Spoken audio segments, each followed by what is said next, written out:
नमस्कार दोस्तों, स्वागत है फिर से एक नई वीडियो में।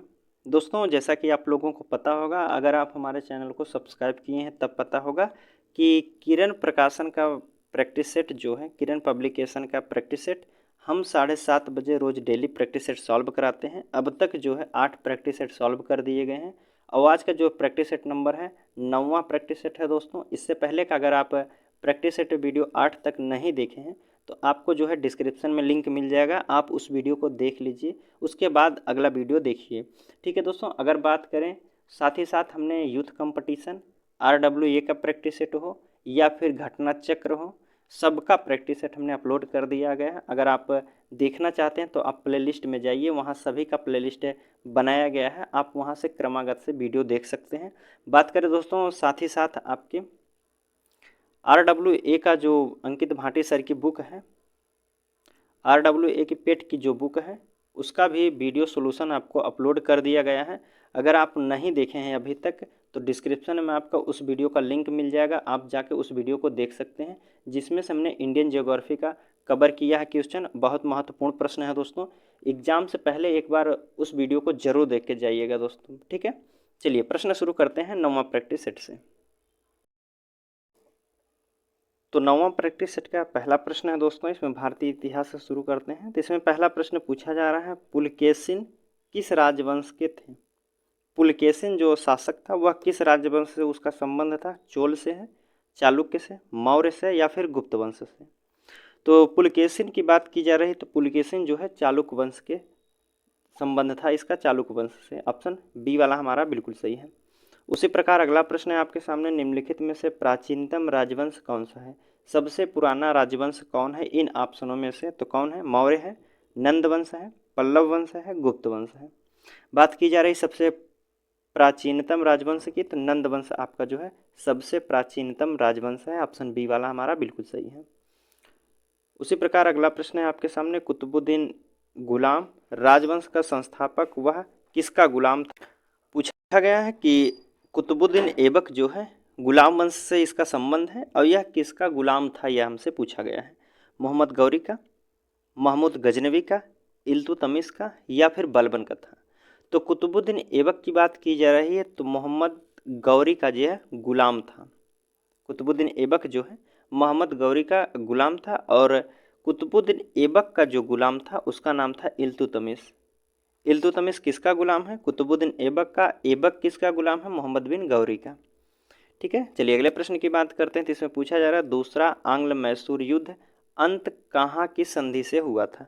जो दूसरा आंग्ल मैसूर युद्ध हुआ था किस संधि के तहत समाप्त हुआ था? मंगलौर के, मैसूर के, श्रीरंगपट्टनम के या फिर मद्रास के संधि के तहत समाप्त हुआ था? तो दूसरा आंग्ल मैसूर जो युद्ध हुआ था दोस्तों, यह मैसूर के संधि के तहत समाप्त हुआ था। ऑप्शन बी वाला हमारा दूसरा बिल्कुल सही है। चलिए अगला प्रश्न है आपके सामने, भारतीय प्रशासनिक सेवा किसके शासन में प्रारंभ हुई थी? भारतीय प्रशासनिक सेवा जो है किसके शासन में प्रारंभ हुई थी? लॉर्ड डलहौजी के, लॉर्ड कर्जन के, लॉर्ड वेटिंग के या फिर लॉर्ड कॉर्नवालिस के शासनकाल में? भारतीय प्रशासनिक सेवा की बात की जा रही है तो लॉर्ड कॉर्नवालिस के शासनकाल में जो है प्रारंभ हुई थी। ऑप्शन चौथा हमारा बिल्कुल सही है। चलिए अगला प्रश्न है पाँचवा छठवां, भारतीय राष्ट्रीय आंदोलन से प्रश्न है दोस्तों। इसमें पूछा गया पहला प्रश्न है, इसमें पूछा जा रहा है कि भारतीय राष्ट्रीय कांग्रेस का प्रथम अधिवेशन किस शहर में आयोजित किया गया था? भारतीय राष्ट्रीय कांग्रेस का जो पहला अधिवेशन हुआ था वह कहाँ हुआ था, यह हमसे पूछा गया है। कलकत्ता में हुआ था, मद्रास में, लाहौर में, बम्बई में हुआ था?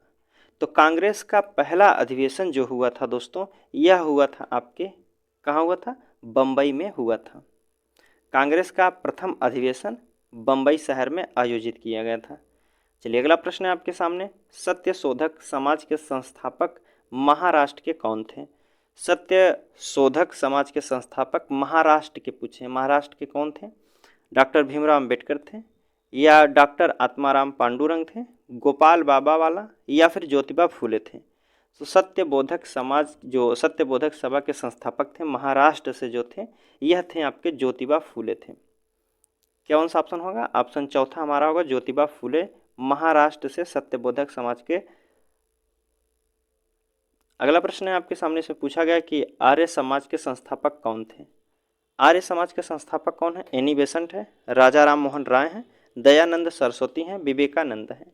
तो आर्य समाज की जब भी बात किया जाए तो दयानंद सरस्वती हैं दोस्तों। कौन आर्य समाज के संस्थापक हैं। दयानंद सरस्वती। अगला प्रश्न है आपके सामने 9वां प्रश्न इसमें पूछा जा रहा है कि 1937 में कांग्रेस ने मंत्रिमंडल बनाए थे। कितने राज्य थे उसमें शामिल।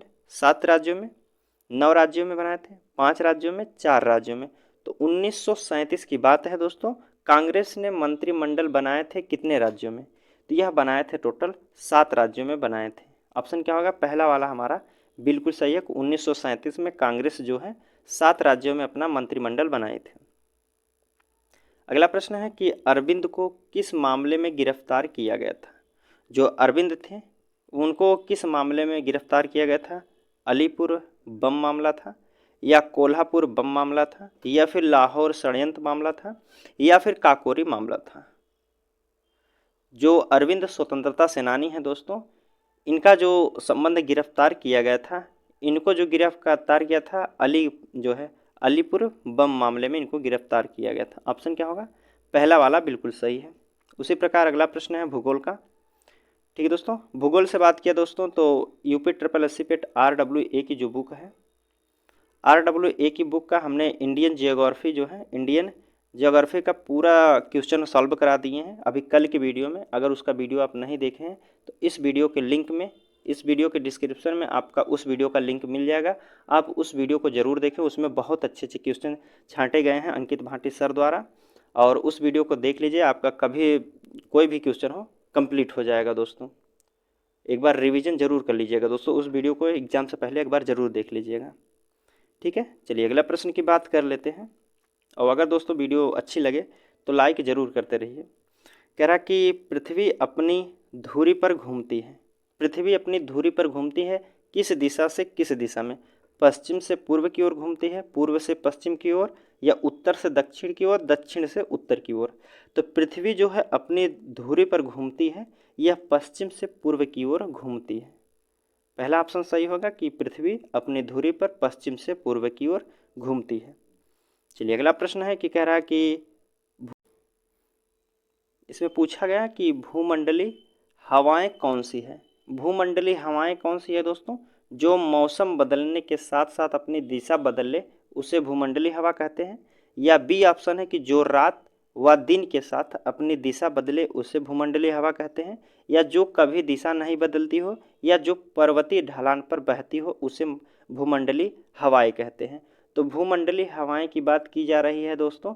इसका सही आंसर जो होगा, जो कभी दिशा ना बदले उसे भूमंडलीय हवाएं कहते हैं। ऑप्शन क्या होगा। सी वाला हमारा बिल्कुल सही होगा। जो कभी दिशा ना बदले उसे भूमंडलीय हवाएं कहा जाता है। चलिए अगला प्रश्न है आपके सामने, इसमें पूछा जा रहा है कि काकोरी जल विवाद है।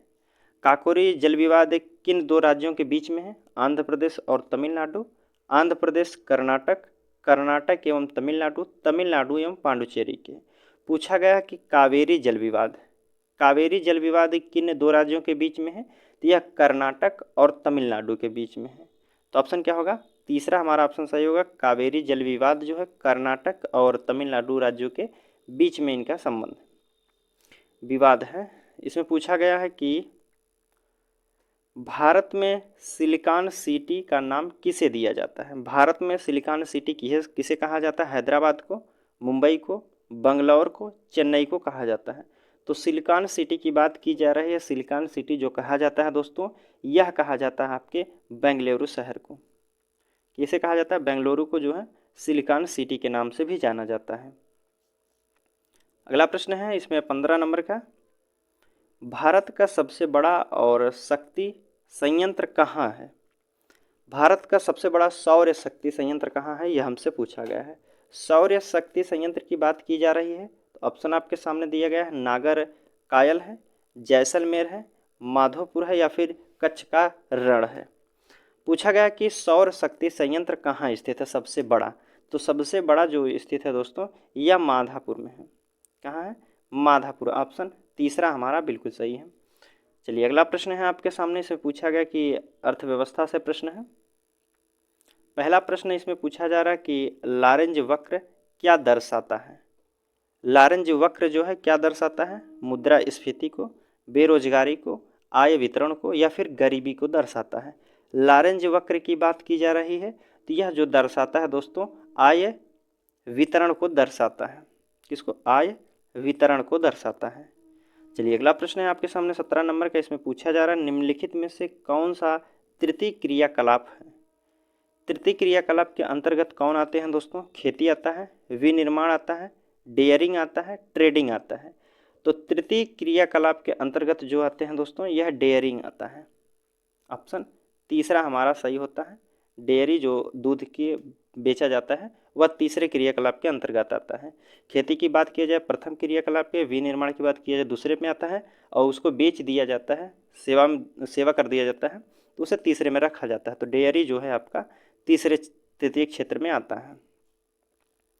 अगला प्रश्न है आपके सामने निम्नलिखित में से किसने राज्य में गरीबों के लिए मुफ्त घरेलू बिजली कनेक्शन योजना प्रकाश है और तो विकास है की शुरुआत की है। प्रश्न है आपके सामने मुफ्त घरेलू बिजली कनेक्शन योजना प्रकाश है तो विकास है, कहाँ से शुरू किया गया है, कौन सा राज्य शुरू किया है, कि प्रकाश है तो विकास है। यह योजना को शुरुआत करने वाला कौन सा राज्य है, प्रकाश है तो विकास है। ऑप्शन आपके सामने झारखंड, असम, उत्तर प्रदेश, मध्य प्रदेश। तो इस योजना को शुरुआत करने वाला है आपका उत्तर प्रदेश, प्रकाश है तो विकास है। चलिए अगला प्रश्न है आपके सामने 19 नंबर का पूछा गया है कि भारत में नई कृषि रणनीति कब शुरू की गई थी। भारत में नई रणनीति कृषि कब शुरू की गई, पूछा गया कि भारत में नई कृषि रणनीति कब शुरू की गई थी। तो यह 1966 में की गई थी दोस्तों। कब की गई थी, 1966 में। ऑप्शन दूसरा वाला हमारा बिल्कुल सही है। उसी प्रकार अगला प्रश्न है आपके सामने कि आरबीआई का मुख्यालय कहाँ है। आरबीआई का जो मुख्यालय है वह कहाँ स्थित है दोस्तों। ऑप्शन आपके सामने दिए गए हैं, दिल्ली में है, कानपुर, मुंबई या फिर नासिक में है। तो आरबीआई का मुख्यालय पूछा जा रहा है तो यह कहाँ है, बम्बई या फिर मुंबई में स्थित है। चलिए अगला प्रश्न है आपके सामने 21 नंबर का। संविधान से प्रश्न शुरू होते हैं। पहला प्रश्न इसका आज पूछा जा रहा है कि भारतीय संघ की आधिकारिक भाषा के रूप में संविधान द्वारा किसे मान्यता प्राप्त है। कह रहा कि संघ की आधिकारिक भाषा के रूप में संविधान द्वारा किसे मान्यता प्राप्त है। 8वें अनुसूची में दी गई भारतीय भाषाओं में कोई एक है या फिर हिंदी, संस्कृत, अंग्रेजी। तो इसका सही आंसर जो होगा दोस्तों भारतीय संघ की आधिकारिक भाषा के रूप में संविधान द्वारा किसे मान्यता प्राप्त की गई है तो यह हिंदी को दिया गया मान्यता। ऑप्शन दूसरा हमारा बिल्कुल सही है। अगला प्रश्न है कि भारत एक धर्मनिरपेक्ष राज्य है, इसका मतलब भारतीय राज्य क्या है दोस्तों। धर्म विरोधी नागरिकों का समर्थन करता है या फिर बहुसंख्यक समुदाय के धर्म का समर्थन करता है, या तीसरा ऑप्शन है अल्पसंख्यक समुदाय के धर्म का समर्थन करता है, या फिर किसी निश्चित धर्म का समर्थन नहीं करता है। प्रश्न है आपके सामने कि भारत एक धर्मनिरपेक्ष राज्य है, इसका संबंध क्या है, इसका मतलब क्या होता है, इसका अर्थ क्या होता है। भारत एक धर्मनिरपेक्ष राज्य है तो इसका अर्थ जो होता है दोस्तों भारत जो है किसी निश्चित धर्म का समर्थन नहीं करता है। ऑप्शन क्या होगा, चौथा वाला हमारा सही है कि किसी निश्चित धर्म का समर्थन नहीं करता है, यह अर्थ होता है भारत एक धर्मनिरपेक्ष राज्य है। चलिए अगला प्रश्न है आपके सामने। इसमें पूछा गया है दोस्तों 22-23 नंबर का प्रश्न है, भारतीय संविधान द्वारा गारंटी प्राप्त निम्न में से कौन मौलिक अधिकार नहीं है। भारतीय संविधान द्वारा गारंटी प्राप्त निम्न में से कौन मौलिक अधिकार नहीं है। धार्मिक कार्यों की व्यवस्था की स्वतंत्रता, प्राइमरी स्तर पर मुफ्त एवं अनिवार्य शिक्षा, या फैक्ट्री में बच्चों की नियुक्ति का या निषेधादेश, या फिर धर्म प्रसार की स्वतंत्रता। कौन सी स्वतंत्रता आपको नहीं दी जाती है मौलिक अधिकार के अनुसार। तो इसमें जो नहीं दी जाती है स्वतंत्रता यह आपकी दी जाती है। ऑप्शन क्या होगा, इसका सही आंसर आपका चौथा ऑप्शन होगा, धर्म प्रसार की स्वतंत्रता नहीं दी जाती है। चलिए अगले प्रश्न की बात कर लेते हैं। इसमें पूछा जा रहा है 24 नंबर का प्रश्न है, निम्न में से कौन सा अनुच्छेद 26 नवंबर 1949 को अस्तित्व में लाया गया था, जिस दिन भारतीय संविधान को स्वीकार किया गया था?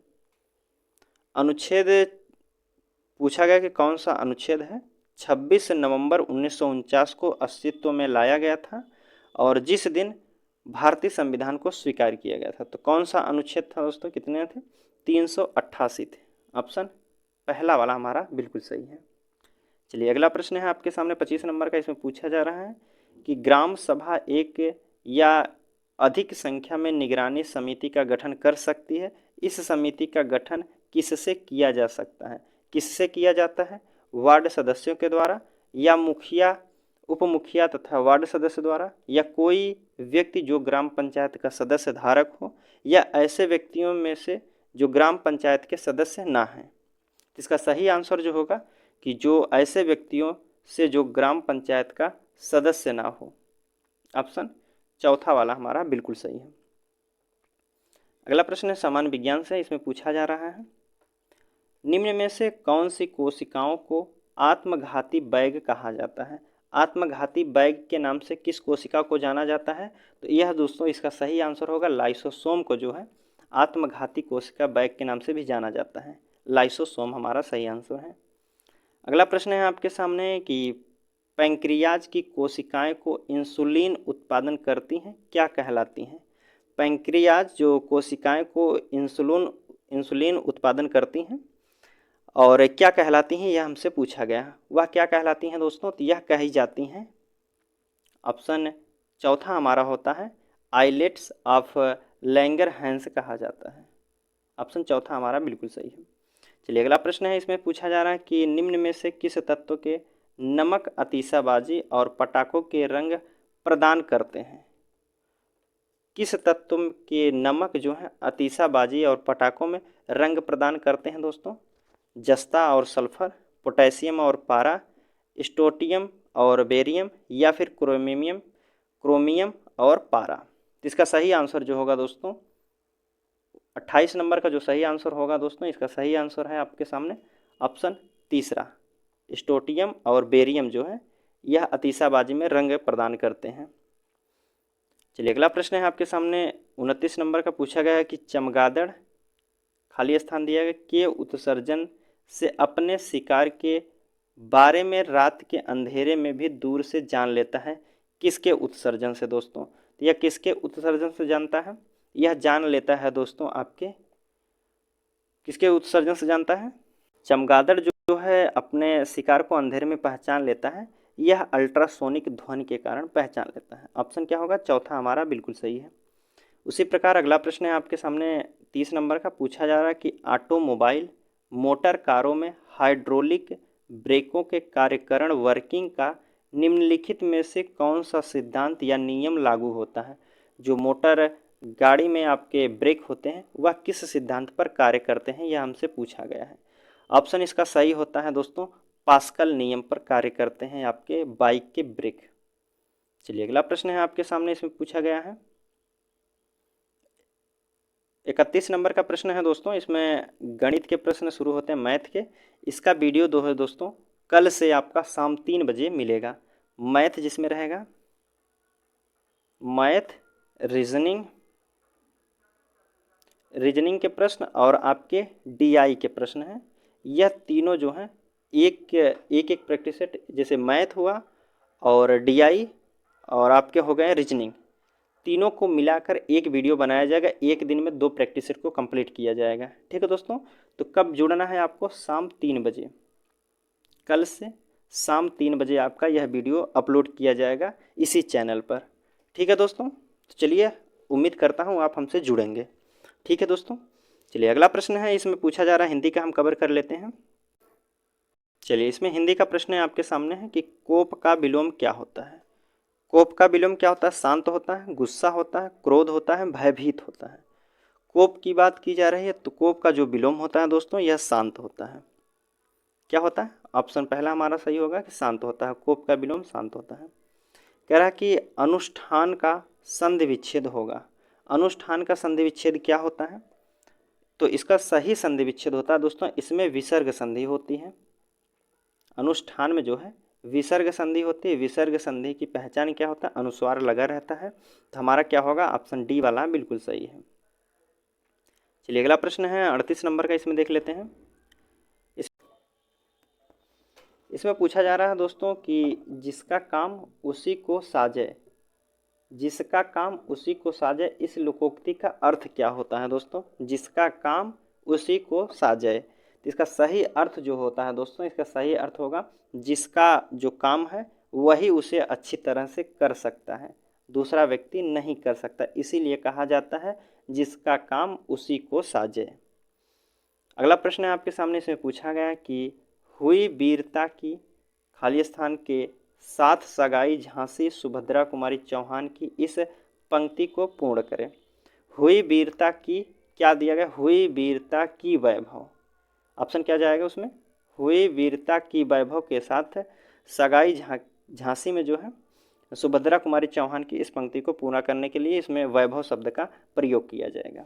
क्या है वैभव शब्द? चलिए अगला प्रश्न की बात कर लेते हैं। इसमें पूछा गया है कि 40 नंबर का प्रश्न है, समानार्थी जोड़े का अनुप्रयुक्त विकल्प चुनिए। जो गलत विकल्प दिए गए हैं उसको हमको चुनना है। तो काग, सारंग, मयूर, यह हमारा गलत ही दिया गया, तीनों अलग अलग हैं। काग होता है कौवा, सारंग क्या होता है दोस्तों आप बताइए? मयूर आपका मोर होता है। ठीक है, तो हमारा क्या होगा ऑप्शन? ऑप्शन दूसरा हमारा गलत है। चलिए अगले प्रश्न की बात कर लेते हैं 41 नंबर का। चलिए करंट अफेयर का प्रश्न हम कंप्लीट करते हैं दोस्तों। इसमें पूछा गया है कि अश्वनी वैष्णव ने भारत में किस वर्ष के अगस्त से पहले बुलेट ट्रेन शुरू की जाने की घोषणा की है? जो अश्वनी वैष्णव है कब से शुरुआत करेंगे बुलेट ट्रेन चलने की शुरू की जाएगी? कब से? 2026, 27, 25, 28। तो जो बुलेट ट्रेन चलेगी दोस्तों यह आपकी 2026 से शुरू हो जाएगी। ऑप्शन पहला हमारा बिल्कुल सही है। उसी प्रकार अगला प्रश्न है कि वैश्विक आतंकवाद सूचकांक 2023 में भारत कौन से स्थान पर था? वैश्विक आतंकवाद में भारत किस स्थान पर है? तो भारत जो है 13वें स्थान पर है। आतंकवाद में 13वें स्थान पर है। अगर बात करें पहले स्थान पर कौन सा है तो आपका अफगानिस्तान है। कौन है? अफगानिस्तान जो है वैश्विक आतंकवाद सूचकांक में पहले स्थान पर है। चलिए 53 नंबर का प्रश्न है आपके सामने। वर्ल्ड हैप्पीनेस रिपोर्ट 2023 के अनुसार कौन सा देश दुनिया के सबसे खुश देशों की सूची में शीर्ष स्थान पर है? वर्ल्ड हैप्पीनेस रिपोर्ट के अनुसार कौन सा देश जो है खुशी के मामले में पहले स्थान पर है? तो इसका सही आंसर जो होगा फिनलैंड खुशी के मामले में पहले स्थान पर है, सबसे सुखी देश है। अगला प्रश्न है, इसमें पूछा गया 54 नंबर का, कह रहा किस देश में 30 वर्षों में पहली बार पोलियो संक्रमण का पहला मामला सामने आया है? 30 वर्षों में पहली बार जो है पोलियो संक्रमण का मामला पहली बार आया है। कहाँ से? संयुक्त अरब अमीरात से, बुरुंडी से, रवांडा से, श्रीलंका से। तो इसका सही आंसर जो होगा पोलियो संक्रमण का पहला मामला सामने आया है, यह बुरुंडी से आया है। ऑप्शन क्या होगा? ऑप्शन बी हमारा सही होगा। चलिए अगला प्रश्न है आपके सामने। इसमें पूछा गया है देश का विदेशी मुद्रा भंडार 5.98 अरब डॉलर बढ़कर कितना हो गया है? यह बढ़कर कितना हो गया है दोस्तों? इसका सही आंसर होगा 578.78 डॉलर। कितना है? ऑप्शन कौन सा होगा? चौथा ऑप्शन बिल्कुल सही है, 578.78 डॉलर। चलिए अगला प्रश्न है आपके सामने 56 नंबर का। इसमें पूछा गया है किस कंपनी ने हाल ही में कराईकल पोर्ट का अधिग्रहण किया है? कौन सी कंपनी ने हाल ही में कराईकल पोर्ट का अधिग्रहण किया है? रिलायंस ग्रुप है, हिंदूज ग्रुप है, टाटा ग्रुप या फिर अदानी ग्रुप है? इसका सही आंसर जो होगा अदानी ग्रुप है। अगला प्रश्न है आपके सामने। इसमें पूछा जा रहा है कि अंतर्राष्ट्रीय जो है लिक्विड मिरर टेलीस्कोप का उद्घाटन कहाँ किया गया है? अंतर्राष्ट्रीय लिक्विड मिरर टेलीस्कोप का उद्घाटन कहाँ किया गया है? नैनीताल में, माउंट आबू में, कवलूर में, हालने में। तो इसका सही आंसर जो होगा दोस्तों यह किया गया है आपके नैनीताल में। ऑप्शन पहला हमारा बिल्कुल सही है।